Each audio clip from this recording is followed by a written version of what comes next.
তোমরা কেউ সর্ষে বাটা দিয়ে ডাঁটা চচ্চড়ি খেয়েছো? আর আমার না একটুও ভালো লাগে না, মানে সজনের ডাঁটাই ভালো লাগে না, কিন্তু সোনার বাবা খুবই পছন্দ করে। তাই দেখো এনেছে সজনের ডাঁটা, তাই আমি ওকে একটু চচ্চড়ি করে দিয়েছি সর্ষে বাটা দিয়ে। আর ওদিকে দেখো কত সুন্দর শাপলা এনেছে, বছরের এই প্রথম এনেছে শাপলা। আর জানো তো শাপলা খেতে আমি খুবই ভালোবাসি, তাও আবার রসুন সম্বার দিয়ে। তাই দেখো মনের সুখে শাপলা কাটছি, মানে এত ভালোবাসি যে সেটা বলে বোঝাতে পারবো না। আর শাপলার দিনে শাপলা দিয়ে তরকারি, মানে সে ছোটো ছোটো মাছ হয় না, সেটা দিয়ে একটু তরকারি আমার মা করতো, বেশ ভালোই লাগতো।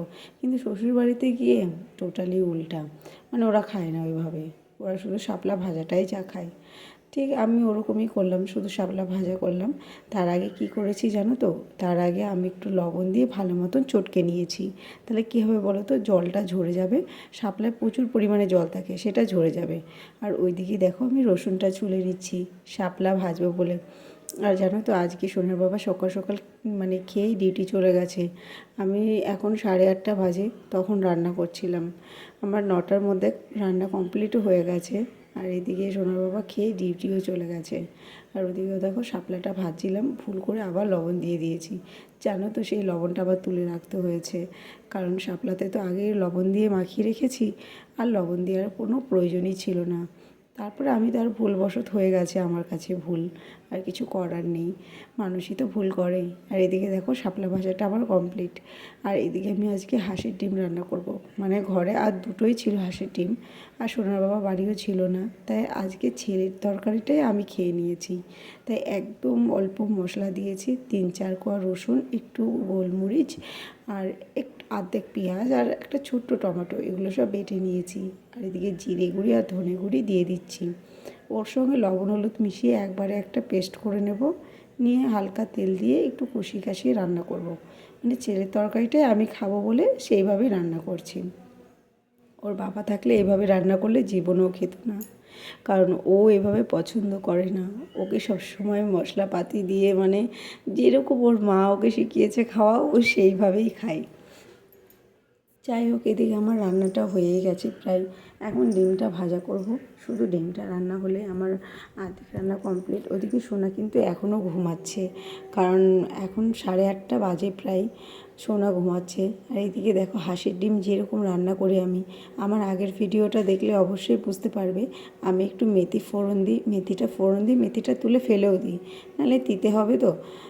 তারপরে মশলা কষিয়ে একবারে ডিম আলু একসঙ্গে দিয়ে ঝোলটা ফুটাই, তাহলে না মানে টেস্ট হয় ঝোল। ঝোলের সঙ্গে ডিমটা ফুটলে টেস্ট হয়। আর ওদিকে একটু দুধ ছিল আগের দিনের, সেটাই জাল দিয়ে নিচ্ছিলাম, নষ্ট হয়ে যাবে, জাল দিলে কেউ না কেউ ঠিক খেয়ে নেবে, মানে ছেলেকে আর দেবো না বাসি দুধ, আমি হয়তো খেয়ে নেব। ওদিকে মশলাটা বাটা হয়ে গেছে। আর আমার শখের পাটা আর নোড়া, মানে বিশ্বাস করো এটা কিনেছি আমি আসানসোল থেকে। মানে তখন আমি আসানসোলে থাকতাম, মানে সোনার বাবা তখন আসানসোলেই পোস্টিং ছিল। আসানসোলেও অনেক স্মৃতি আছে, কিন্তু তখন তো আমি আর ভিডিও করতাম না, তাই আমার সেরকম দেখানোও হয়নি। আসানসোল থেকে এই পাটাটা কিনেছিলাম, একদম ছোট্ট পড়া, আমার মনের মতন। আমি ওটা হাতে তুলে নিয়েই মানে কাজ করতে পারি। ওইদিকে দেখো আমার রান্না প্রায় কমপ্লিট। এদিকে আমার সোনা পাখিও ঘুম থেকে উঠে গেছে, মানে আমার ছেলে। ওকে ব্রাশ করিয়ে মুখ টুক ধুইয়ে দিচ্ছি, ধুইয়ে ওকে কিছু খাইয়ে দেবো।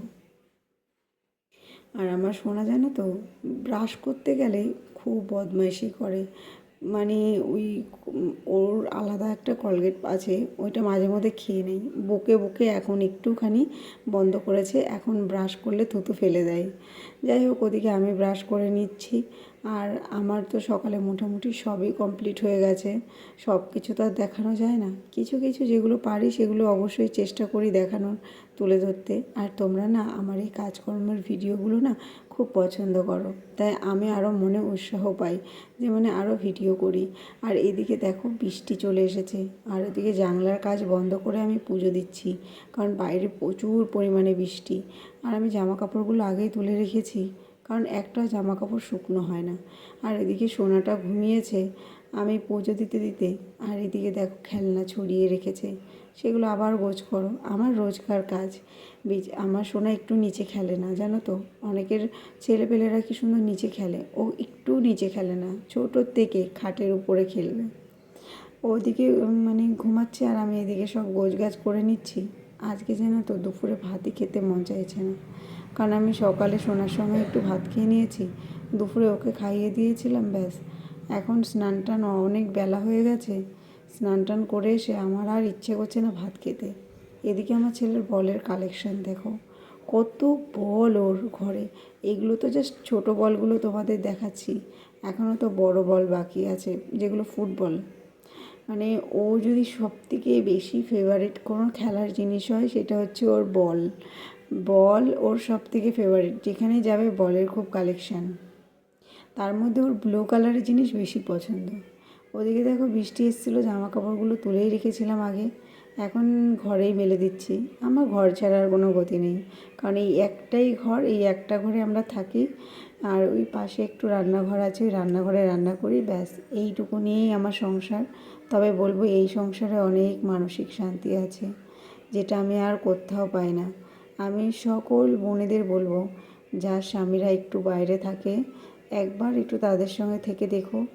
বাড়িতে থাকার চেয়ে ভাববা যে দ্বিগুণ মানসিক শান্তি পাবা। বাড়িতে থাকলেও এত মানসিক শান্তি পাবা না।